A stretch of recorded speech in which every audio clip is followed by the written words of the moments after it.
Hey everyone, so today I wanted to prepare a lecture for you because I have a doctor's appointment later and I definitely wanted to have live instruction. Let's get right to it. Yesterday we were discussing eutrophication, and eutrophication is a huge overlying theme that occurs very often on the APES exam. So please pay attention. When you're thinking about water pollution, typically it all goes down to eutrophication. So how does eutrophication occur? Well, first understand we have a healthy ecosystem and an ecosystem that's out of balance in these two images here. On the left is the normal, and on the right, we're going to see it's out of whack. So, how does it become out of whack? Typically, nitrogen and phosphorus and potassium, the three nutrients that are needed for plant growth, which are basically in fertilizers. Uh, those three elements, if they get into a body of water in excessive amounts, then the process of eutrophication occurs. So, how would excess amounts of NPK get into water? NPK is in manure, it's in fertilizers, it's in wastewater from a wastewater treatment plant. Those are pretty much three main places it will come from. Manure could come from runoff from a farm, a dairy farm, a pig farm, a poultry farm, anywhere where there's animals. You're going to get an excessive amount of manure. And of course, at a wastewater treatment plant, you're going to get that excess of nitrates and phosphates, even if the water is cleaned, if you will, meaning that it doesn't have floating particles of poo, but it does still have the dissolved nitrate, phosphorus, and potassium in there. Okay. So golf courses will also have a lot of NPK because they, in order to maintain that beautiful grass that they maintain, there has to be a lot of fertilizers that are added to that. So in cities or in farm areas, there's typically going to be a lot of NPK, nitrogen, phosphorus, and potassium that enters a waterway. If it does occur, there are photosynthetic algae that are in that water and they'll start to grow like crazy because they'll use that NPK. When the algae grows like crazy, that's something called an algae bloom. That algae bloom is going to be a thick layer of algae that forms on the top of the body of water. Now, that looks like, let me go to my next slide here. That looks like, apologize, we have to go back. That looks like this. Now, if the algae is so thick that it blocks the sunlight from penetrating through the water, then the plants on the bottom are going to start to die. In addition to the algae that's growing from the bottom are also going to start to die because they don't get any sunlight. So what happens is now we have dead organic matter in that body of water. So bacteria start to multiply like crazy and start to decompose that organic material that is dead now. Now, here is where the dissolved oxygen basically comes out. Those bacteria have a higher affinity towards absorbing that oxygen than, let's say, fish or any other organisms that are in that body of water. So, as things start to die, they multiply in their numbers and they start consuming all of that oxygen. And the bacteria's population just doubles and doubles and doubles very quickly until it's basically decomposing everything in that body of water. Okay, so it's a combination of NPK going in, blocking out the sun. Things start to die because they need sunlight. Bacteria start to multiply like crazy. Bacteria start to eat up all the oxygen that's in that water. The fish need that oxygen. They start to suffocate. They start to die. The bacteria start to eat and consume those, which then further causes that problem of sucking out that dissolved oxygen out of that water. So it's a huge, huge issue. Okay. And so, how do you really stop eutrophication? How can you stop? We need to farm. So, how can you stop that NPK from reaching the water? And that's what we're going to concentrate on. But before we get to that, let's continue on talking about this harmful algae. A buzzword that we need to understand is algae blooms, but another buzzword is going to be HABs, or harmful algae blooms. Now, this occurred in 2019 in New Jersey, and I was very upset because one of the best places I like to take my family is Lake Hopatcong. It's the largest lake in New Jersey. It's about 5 miles long, and you can take your boat out there. I think A-Rod has a house there. That's how nice this is. and it's typically crystal clear water. You can fish there, jet ski there. There's restaurants on the water. If there's a state park there, if you ever get a chance, drive out there. And they also have houses to rent. So I think that would be a cool place to maybe go on prom weekend or something like that. Lake Hopatcong, and they have like like a restaurant where you could buy ice cream and park your boat on the water and get ice cream. So my kids really, really like it. They jump in the water and we have a good old time. Anyway, excessive amounts of NPK was getting into that body of water, and they actually shut down the park. Swimming was not allowed. And so you could go and take your boat out there, but number one, why would you want to take your boat in an area that's like covered in this muck? And dogs couldn't go in. I think a couple dogs died by playing in this. Sometimes they may even close the beaches down because a lot of the excessive nutrients would go into the body of water and cause this issue. If somebody could take this dog outside, sorry guys.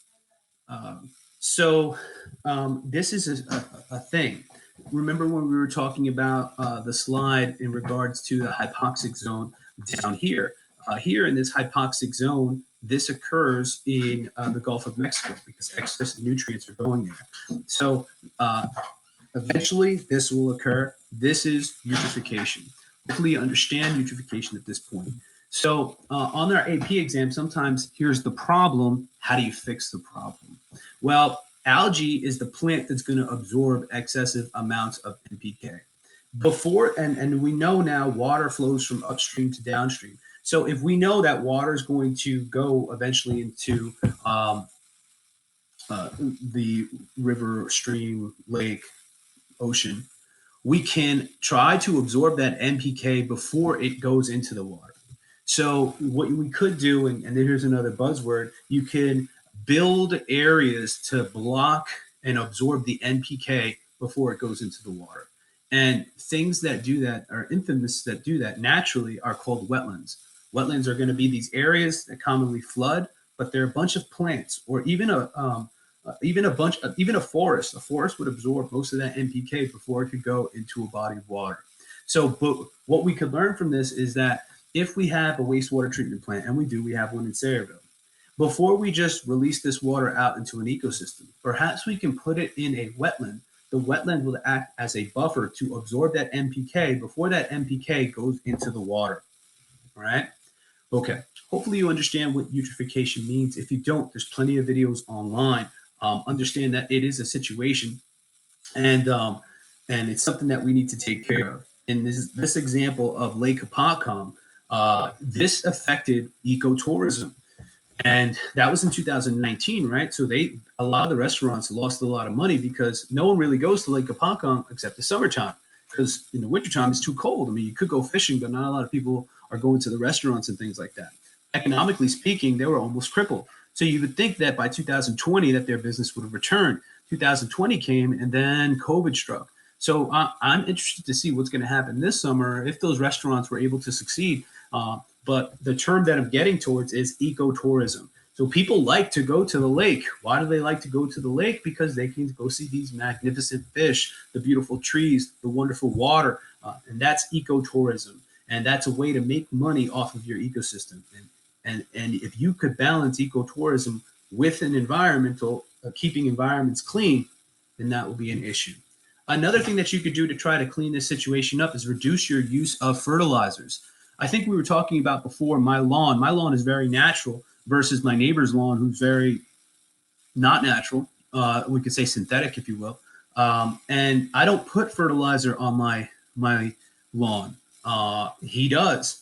Excess, as soon as it rains, all that fertilizer doesn't necessarily stay in your grass. Everything is pitched. So it's going to go into the street, run off into a body of water, and a lot of use of fertilizer causes this eutrophication. So another thing that we could do is educate the public on the use of artificial fertilizers.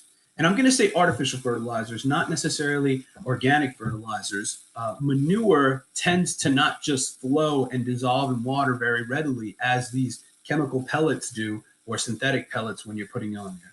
So the argument that I'm saying there is if you use synthetic fertilizers, they tend to end in the runoff, and that runoff is going to cause more of a problem than, let's say, organic manure from feces. However, it also has NPK, and that could get in the runoff. So you could think that it also causes a problem. But we're just choosing the less of two evils right there.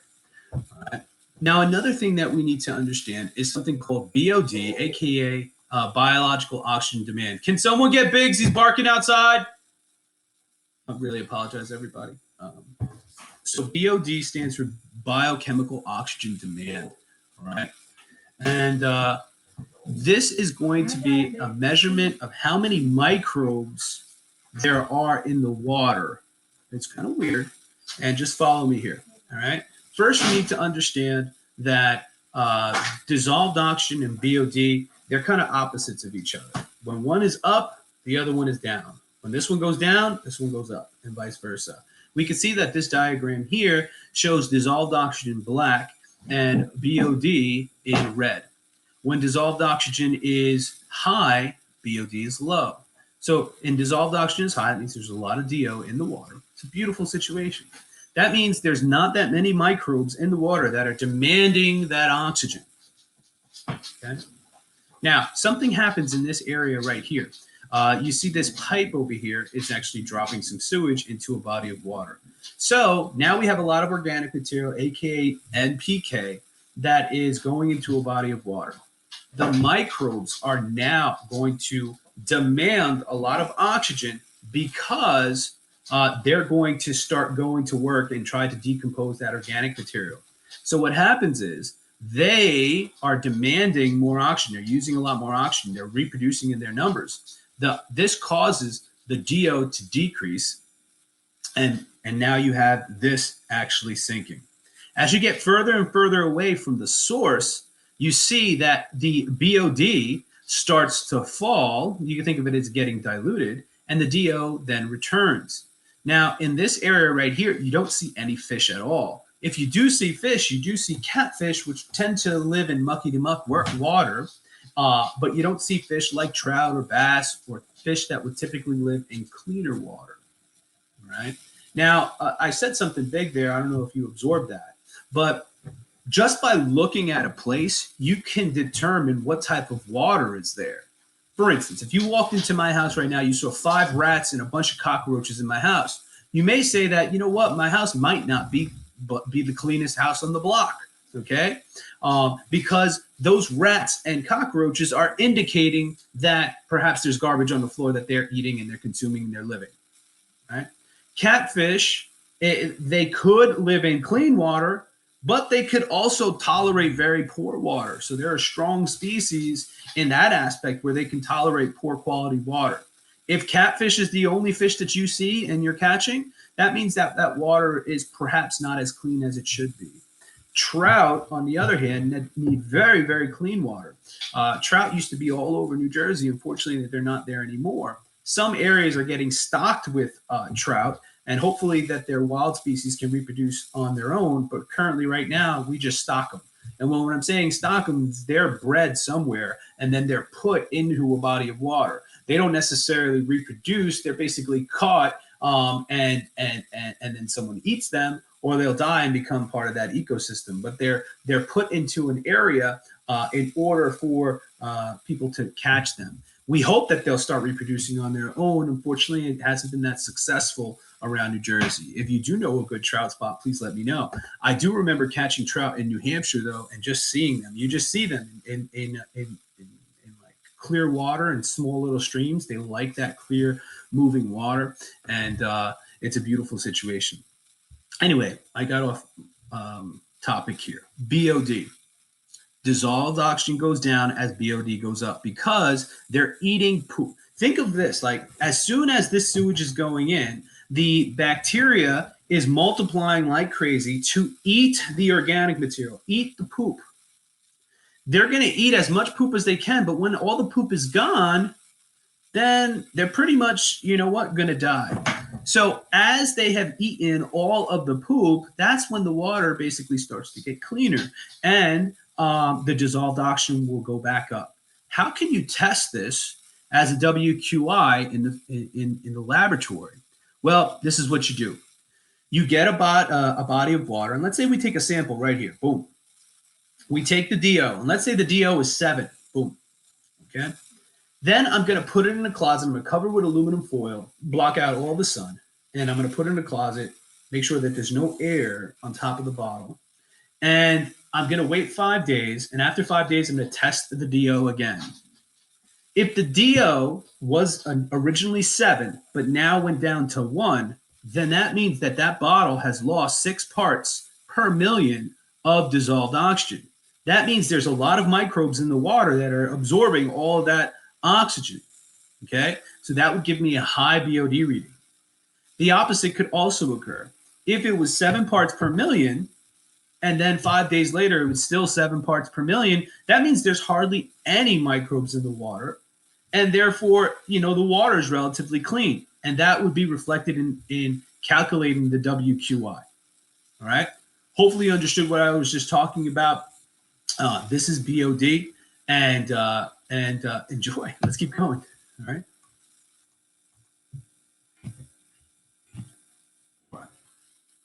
Hardness is something else you want to look into, and we talked about it a little bit already. Basically, hardness is going to be reflective of groundwater, particularly surface water could also have some hardness to it. But what does hardness mean? That's the calcium and magnesium that's dissolved in the water that we don't really necessarily see. Yesterday, I told you to experiment and wet your sink and then let it dry overnight to see if you get those hard water stains. And that's going to be the trace minerals that were in the ground. And depending on your area, let's say New Jersey to New York to Florida to New Hampshire to Vermont, all the water is different because they may be pulling from a different aquifer. So I know we have very hard water here in Colonia. And the reason why I know that is I already had 3, I'm on my 3rd dishwasher in I believe 6 years. And so I know my dishwasher gets a lot of use, but it also gets messed up because I have tremendous amounts of hard water. Okay. If you look at your sink and you see this white crust on it, or you in your shower or any of your materials that use water, and you see this is indicative of hard water. So this is what it would look like at our Kennedy. Since our sinks in the laboratory were built in like the 60s, late 60s,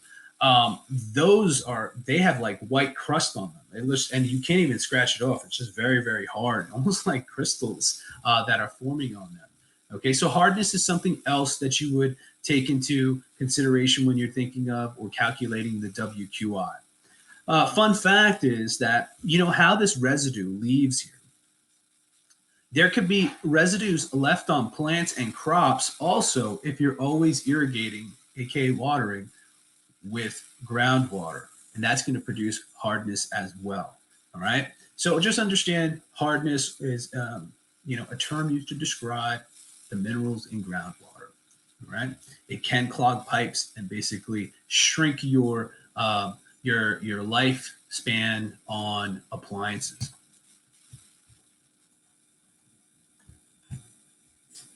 Okay, now we're going to get to the vocabulary section of some aquatic ecosystems here. It's important to know the vocabulary. Let's get to it. All right. In this image here, we have a couple of zones. Okay, we have the littoral zone, the limnetic zone. Okay, down here we're going to have something called the benthic zone and the euphotic zone. This area over here, the littoral zone, is going to be where there's plants. So it's going to be from the shoreline all the way out until the last rooted plant can live. This is called the littoral zone. It's lit, son. Well, it really is lit because the sunlight is penetrating through there. Okay, so since sunlight can penetrate, these things can grow. Now it breaks into the limnetic zone, which would be a deep area where there could no longer be rooted plants, and so that's the limnetic zone. The benthic zone is going to be the bottom portion of the water. Okay, so this would include the shallow area, always the benthic zone.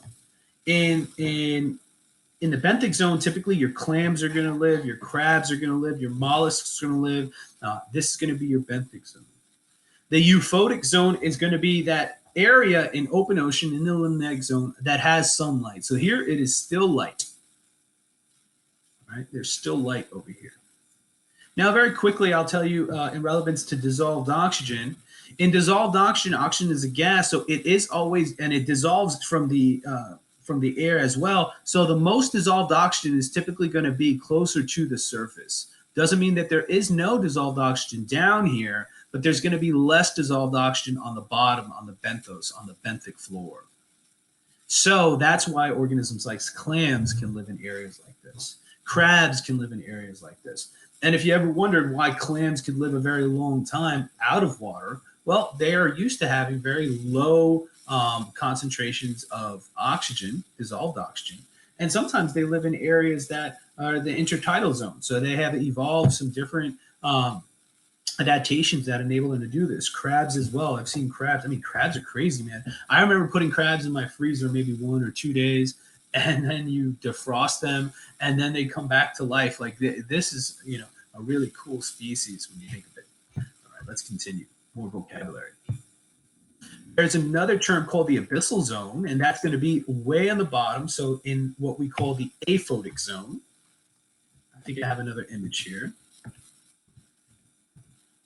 And this image here, so we'll go over that one more time. We have the littoral zone where there's plants, the limnetic zone where there is no plants. We have the photic zone where sunlight can penetrate, but then you have the aphotic zone, aka the profundal zone, the aphotic zone where there is no sunlight.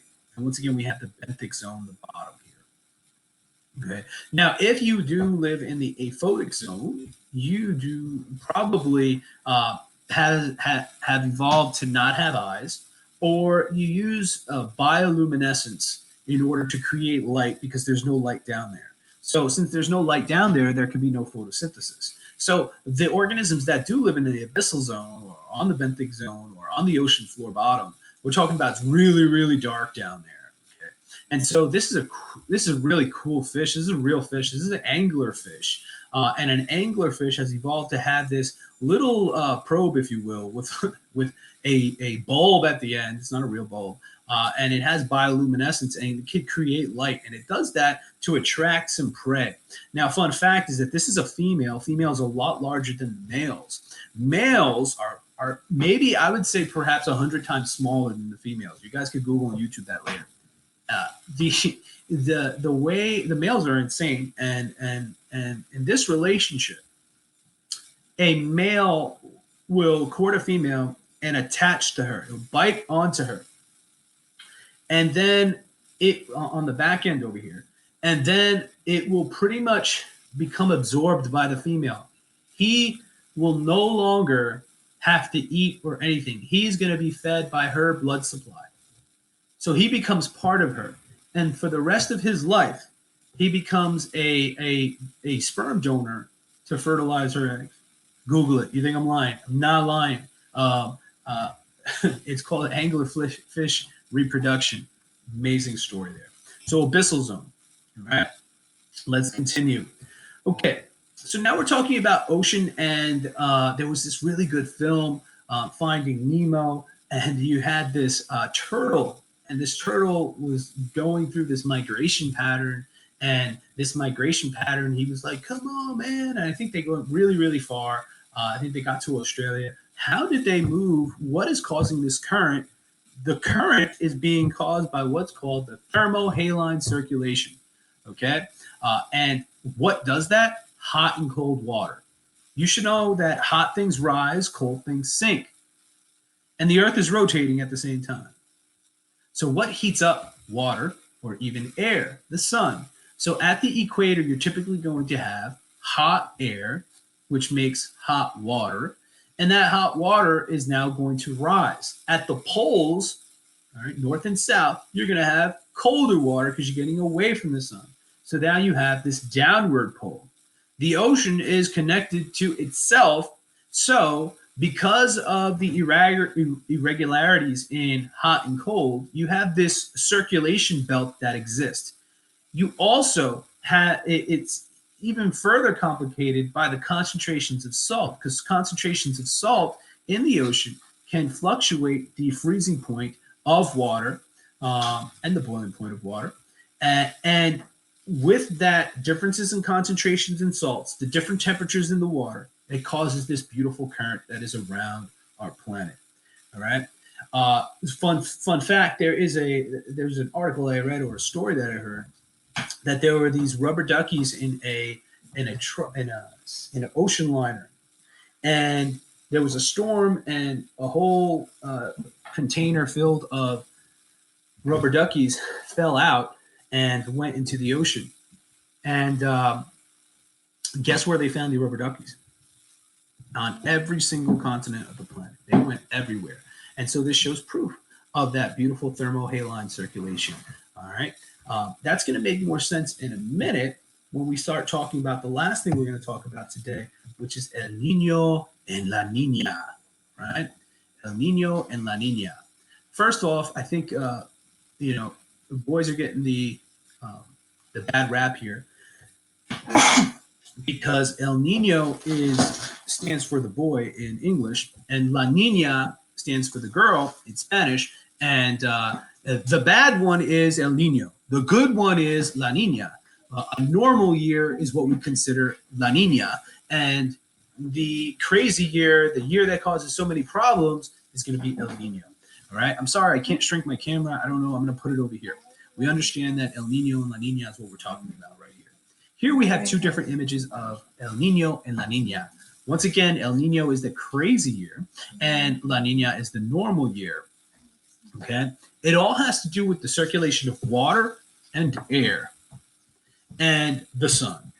And what does warm air necessarily do? Warm air is going to cause problems. Scratch that. If warm air is in an area that it's not used to warm air, it will cause problems. Okay? Let's see what's going on here. All right? I got to tell you a little bit of the story first, and you got to know a little bit about geography as well. All right? This is the United States. This is, or even North America. This is South America. This is going to be Asia, Australia. Here's Africa. This is the Pacific Ocean on our west coast. This is the players that are involved here: United States, South America, Australia, and Asia. These are the players that are involved when we're discussing El Nino and La Nina. So it takes place in the Pacific. Okay. Now, if you know anything about Peruvians eat a lot of seafood. Okay. The reason why they eat a lot of seafood is because during normal years, they can fish off of here, and fishing is amazing. Fishing is great. The reason being is you have cold water upwellings. It'll make more sense in a minute. Cold water is going to bring a lot of DO. We talked about that before. In addition to bringing up high DO, it's also going to have healthy amounts of NPK. Great amount of NPK. A lot of circulation. So you're going to have a lot of phytoplankton. When you have a lot of phytoplankton, you're going to have a lot of fish. So fishing is amazing in this area. And so through the development of their culture, since food was primarily fish, they have a lot of fish in their culture. Fun fact, if you ever see my wife, she has a little bit of a slant in her eye. Where did that come from? Mine is more of a rounder eye. Our ethnicity or ethnic background came from more likely Incans, which had evolved around this area. But so how did that slanted eye come to be? So if you look in Japan is around this region. Japanese culturally also love fish. And so way back when, some settlers were looking for fish and found that there's great fishing grounds off the coast of Peru. Instead of always going back to Japan, some of them said, you know what, why don't we just settle here? And so there's Japanese blood mixed with Incan blood, mixed with the Peruvian blood. And hence, there's a lot of Asian influences in the Peruvian cuisine. Fun fact, okay? So fishing is great during a normal year, okay? Now this orange stuff is warm air, excessive moisture, which is going to cause a lot of storms. These storms move over Australia, they move over Asia. Now, storms, this is what I'm going to talk about. Where do we get most of our rice? We get most of our rice from Asia. Jasmine rice is from Asia. The wet season is in Asia. Like the climate in Asia is used to having these wet season. Now, in a normal year, they're going to get their wet season. During El Nino, though, big pause occurs. The nutrients don't come up. Fishing is poor in Peru. Okay? So they're upset. Thus, the warm air and moisture stays here. So that's going to cause an issue. All right. And therefore, there's going to be more intense storms in the United States during El Nino periods. Okay. So, what they like to say is that the easterly winds weaken, meaning that they're not going to push this air over here. So, rather, this air stays here, this warm, moist air. When that warm, moist air stays here, then we're going to have more intense storms. Hurricane Katrina was blamed on El Nino. When El Nino occurs, typically we have worse hurricane seasons here in the United States. We do not like El Nino. And I've seen some problems where they use the terminology of the easterly winds weaken. Winds are called out of the directionality where they're coming from. So east is this way. So a wind blowing from right to left here would be easterlies. They weaken, so therefore the wind, that warm air stays here. So El Nino is complicated. There's a lot of different players involved. I'm a fisherman by heart. So I like to think of, is it good fishing or bad fishing? When it's good fishing, that means, and I also eat a lot of rice, the rain is going towards Asia, and in order to grow rice, you need a lot of water. And so the water is preferably over there, and they have suitable climate and farmers that need that water, and that's a great situation. Now, if El Nino is occurring, if El Nino is occurring, Australia does not get water, and Australia needs that water too. And if they have drought, they have tremendous forest fires as well. And so they have been experiencing some tremendous amount of burnings as well. So this is El Nino and La Nina are called anomalies. We don't know exactly why they switch, but they switch between 7 to 14 years. We just like it when it is La Nina as opposed to El Nino.